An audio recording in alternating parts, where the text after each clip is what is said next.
Salut à tous, bienvenue au Bi-Auto les amis et bienvenue dans la Kia X-Ceed. On est à Marseille avec Hugo et avec moi et on prend en main cette nouvelle déclinaison de la famille Ceed chez Kia. C'est parti.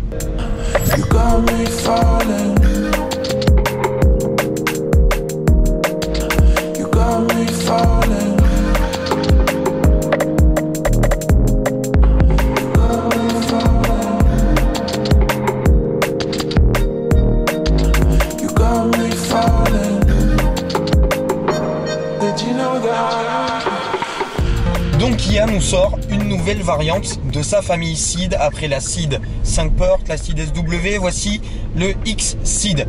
Un crossover clairement qui vient s'intercaler entre une Ceed 5 portes et un Kia Sportage. Presque 10 cm plus long qu'une Ceed 5 portes, 5 cm plus large et 2 cm plus haut. Esthétiquement pour moi on est sur une très belle surprise. J'aimais déjà pas mal les photos et en vrai bah c'est mignon. C'est très mignon. Surtout l'arrière. Surtout l'arrière, le 3 quarts arrière est extrêmement réussi. Les nouveaux feux avant sont pas mal aussi. Les nouveaux feux avant, alors Kia a pris le pari d'effiler les feux.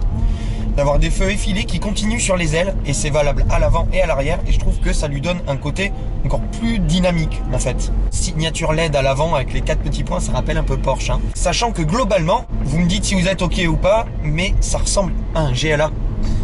Il y a un côté GLA, t'as un côté aussi comme l'Infiniti QX30, voilà. Exactement. C'est vraiment un mix de plein de choses et c'est plutôt pas mal. On est sur les codes du crossover typique, mais c'est hyper bien appliqué. Ah oui, mais en plus on compare quand même la voiture à une premium quoi. Voilà. Et là les modèles qu'on a essayé, Launch Edition et Premium, sont chaussés en 18 pouces. Les jantes sont jolies, ça a de la gueule. Ça le fait. Le package globalement, c'est vraiment réussi. Là, on est dans une Launch Edition avec le jaune Equinox. Ça rend bien. Ça égaye vraiment le truc. On a les inserts à l'intérieur un peu jaune, et à l'intérieur on a jaune sur les sièges. Exactement. Et l'intérieur c'est très joli. C'est vraiment. Ça égaye. Pour moi, c'est un peu too much. Ouais, mais ça passe. Mais vraiment, ça égaye bien le truc. Ouais. Et c'est une option gratos, ça faut le dire. L'option est gratuite. On va reparler des tarifs après.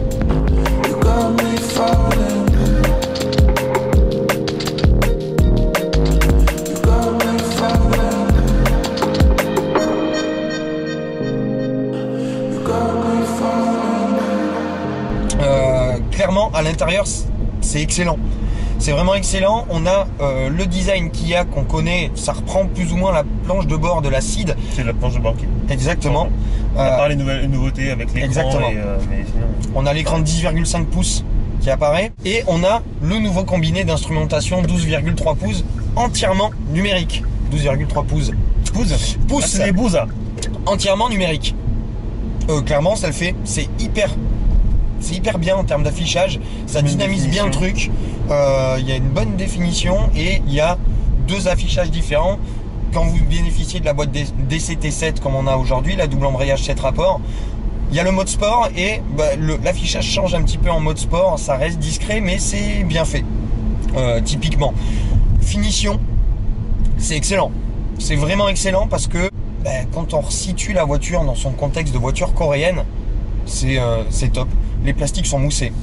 Ouais, sur la planche de bord c'est moussé, un peu en bas forcément c'est un peu plus dur dès qu'on descend. On a des plastiques durs effectivement en bas, mais c'est dérangeant, bien assemblé. Il n'y a pas vraiment de différence de couleur ou de de visuel en fait, on sent pas la différence en fait entre le moussé et le dur. Ouais. Donc c'est pas dérangeant, c'est plutôt bien fini. On a des repose-coudes sur les portières au milieu qui sont moussés. Ouais. Donc c'est assez sympa pour faire de la route, on peut vraiment être tranquille. On a un faux cuir sur la planche de bord, ça fait de l'effet. Ça fait de l'effet. Pas mal.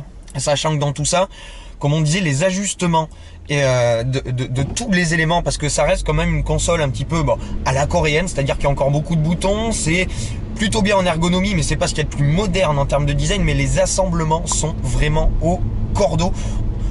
Pour moi, on n'est pas loin d'une Volkswagen en termes de rigueur d'assemblage. C'est dire l'effort.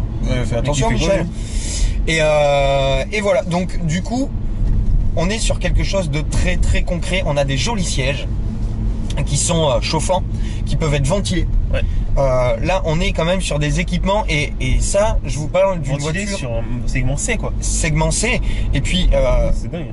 La voiture est hyper bien équipée déjà dès le premier niveau de finition.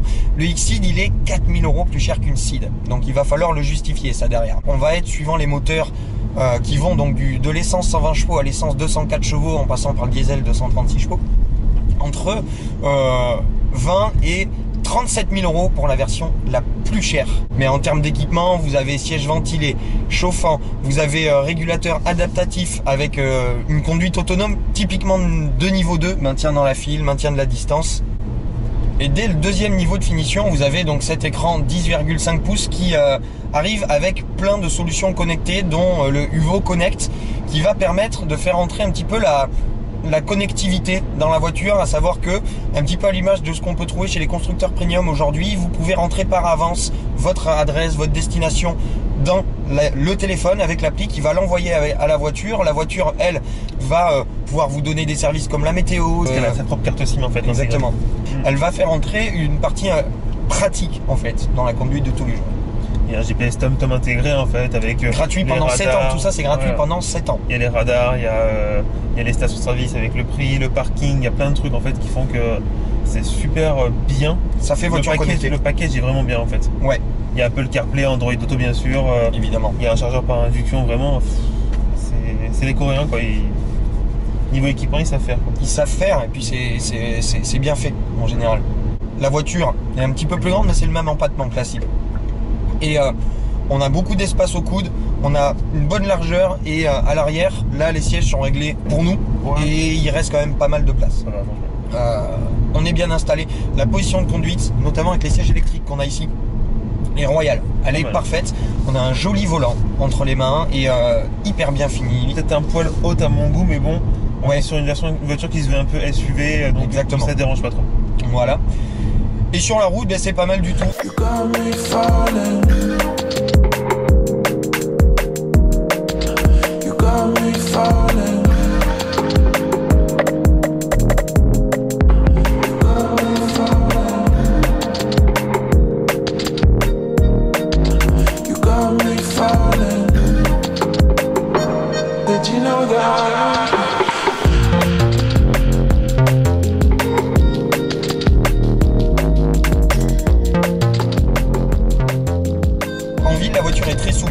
Sont très souples. Là on a testé que la boîte auto, elle est bien, elle fait super bien le job, elle est assez réactive, elle est assez rapide. C'est une boîte double embrayage 7 rapports. C'est une double embrayage 7 rapports propre à Kia.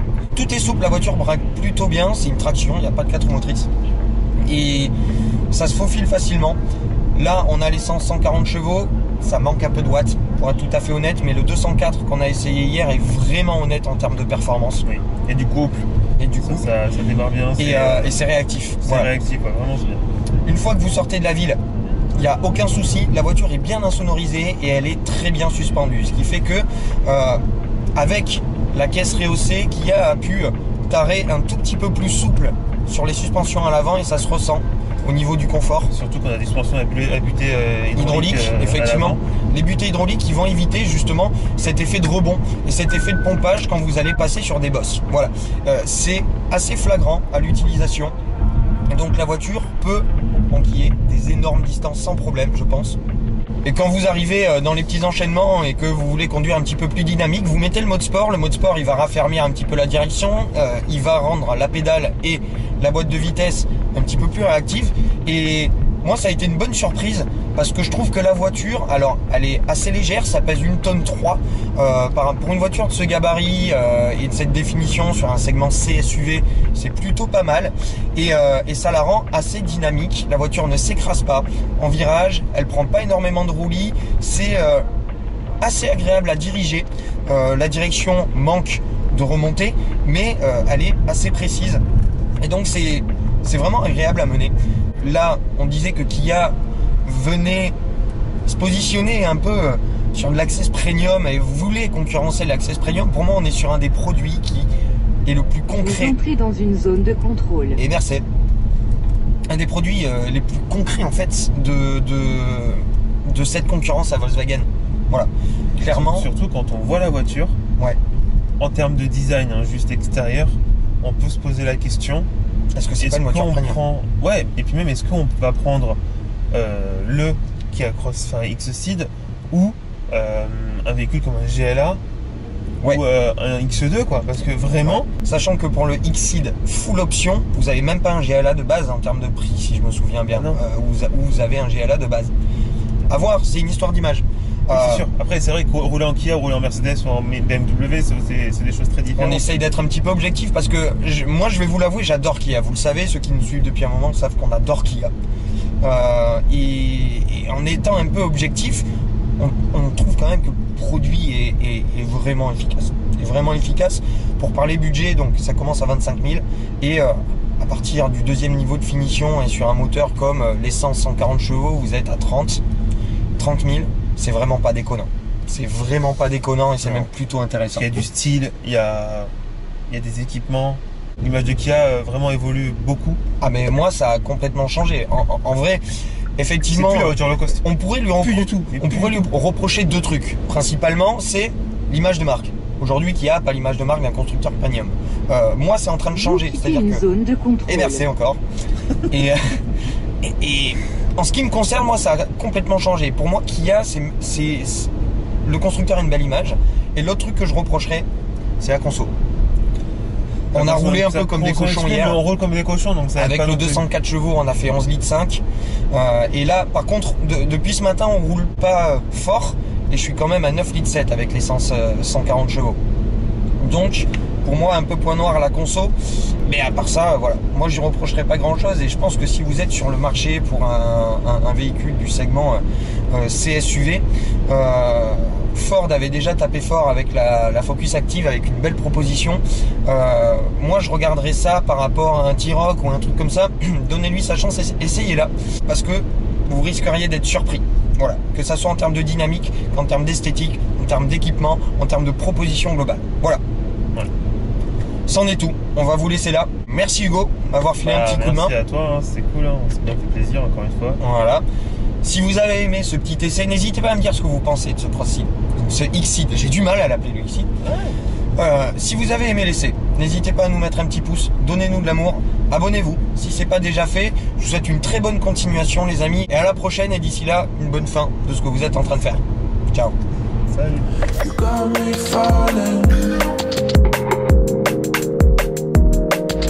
You got me falling.